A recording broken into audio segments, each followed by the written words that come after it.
can get over like, huh? Marcus. Men can almost get over anything. We are very analytical people here. Think about it. If women leave the relationship 70 to 80% of the time, and new reports come out that say women cheat more than men, that means men get cheated on and stay in the marriage. Do you know why men are even able to do that despite thinking it's something they never could do? Because if they don't tell anybody and they maintain anonymity and perceive control of their house, they're not as affected by it as if everybody knew about that shit. So I'm You see what I'm saying? Always keep perceived control of your home. Keep people out of your business. That's all I'm saying. So I want to say this too, right? Because I think we talk about the celebrity world pretty often. But a few weeks back, we were talking about how like the negativity and toxicity kind of overshadows the positivity.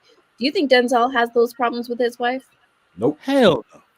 His kids won't even talk about him. Yeah. You know what I mean? And that's what I'm saying. We have those positive examples out there, but they're not at the forefront of conversation. They're not at the forefront of our minds.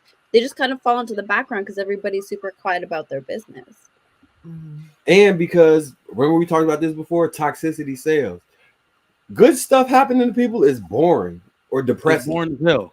This is why there are no male. Or is because it's not happening to you, so you'd rather not hear it. This is why there are no or depressing. This is why there is no reality show called Real Husbands of Wherever. Do you want to watch a group of men fix and solve all their problems and apologize to each other in one episode? No, that's just boring. They want toxicity. They want drama. Hey, man, my bad. I should have said that to you the other day. You trying to go to golf? Yeah. Top golf? You want to yeah. Watch us drink beer. You want wings? I got you, buddy. Hey, all our problems will be done. They'll cancel the damn show. Yeah, I think it's much harder in this day and age when the expectation for people is to be able to post couple goals. And if you look on social media, I've been single my entire life. I don't be posted. Like, we don't do that. And we don't have none of these problems. She sent me a message the other day, like, the secret to a great relationship, keep everybody out your shit.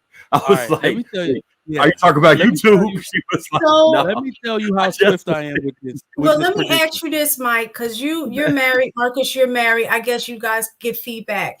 If we're saying that we want men and women to be married, right?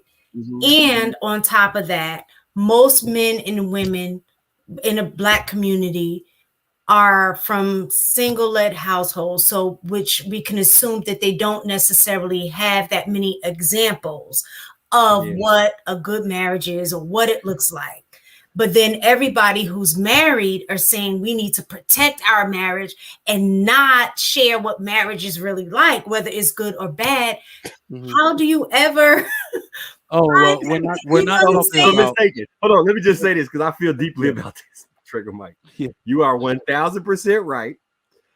In real life, I with other people that I talk about the representation matters, right? In real life, I represent it with the community that I be around. They get to see it all day, know us intimately, be in the house, can spend the night a lot of times, all of that stuff.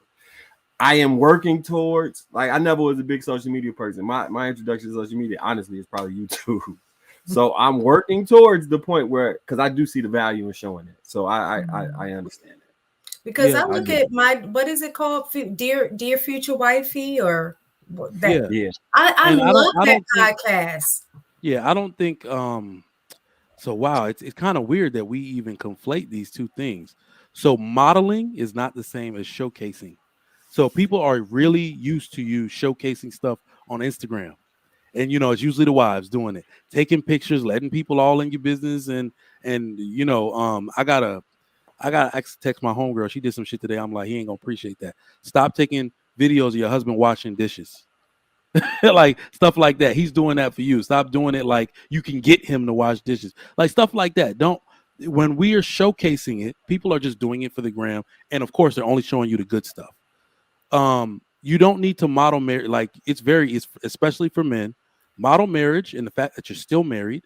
Model marriage to your children, right? Present your children, go to parties and stuff like that, but also talk to these men in private.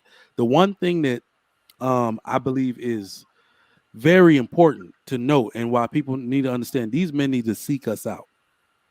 We can't go to them, right? It's no point. to go to them or they need to seek us out. That's why every moment spent is better spent with the community you're trying to create. So you can be that model, that example, right? So only our small circles. That's what I'm saying, Marcus. You already said it. We agree. Yeah. It's our small circles of people, that show up, that want to be here, want to be around us. Call and ask if they can. I just want to be around y'all. I got a girl. Can you come meet her? Let me know how you think. It's those people I pay the most attention to, because I don't know why we think that all these people in the hood and some of the people we're supposed to leave behind. Hold on. Before you go down this route, before you go down this route, this is the part that I actually care about. So let me just speak for my people. They don't get two shits about our marriage. Nope. So this is probably the only thing we disagree about, but it's for the same goal. It's weird. It's Malcolm and Martin type of shit, right? So we want the same goal. You want to see families created, and you're going to focus on the people who are closest to creating a family.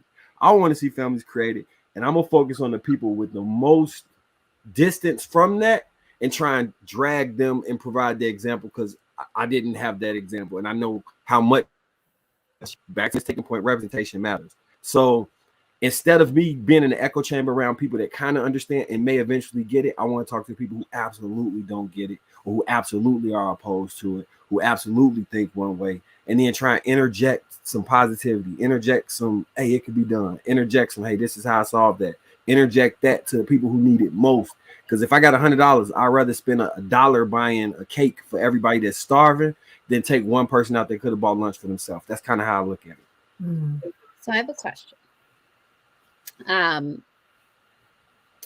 Since the three of you are married, and since, I have the three of you on social media and you guys don't really showcase your partners like that, there's this huge war for single people or people in like relationships, right? Going on about like anonymity and privacy about relationships. For myself, I've always been very private. I don't post partners. But then it becomes a conversation of, what are you hiding? Why are you portraying yourself as single? Why are you like, and then it turns very quickly to cheating.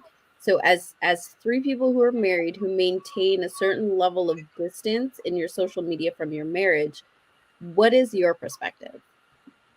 So I don't like, so if I get a DM or something like that, I'll be like, hey, where do I know you from? If it's not an actual, I know you, I'm just not going to respond no more. That's kind of how I operate. I don't think you understood my question. Oh. Yeah, I understood the question. I was like, what are you talking about? Oh, I thought she was asking like how did, I got flashbacks from the damn. Do in your relationship or even prospective relationship, do what's best for your prospective marriage. It is best that you hide the same way you see married people keeping a certain level of anonymity in their marriage is what you should do in your prospective relationship. So the funny part is that people try to adapt this modern thing like, hey, what are you hiding? Nothing. Because you had said something too, darn it. You said, why are you behaving like you're single? You can maintain anonymity about your partner without acting like you're single. There is that's why I said the chronological database of photos and videos on someone's timeline. That's why it's called a timeline. You can actually see behavior if you scroll. You can see behavior. So people aren't acting single. You saw that some girls may be thirst trapping, but then they got in a relationship. Oh, she took that ass photo down I like so much. Damn, she took it. Oh, now she's taking more pictures in the sun. Now she's more fully clothed. Now she's posting love quotes. Oh, she's in a relationship.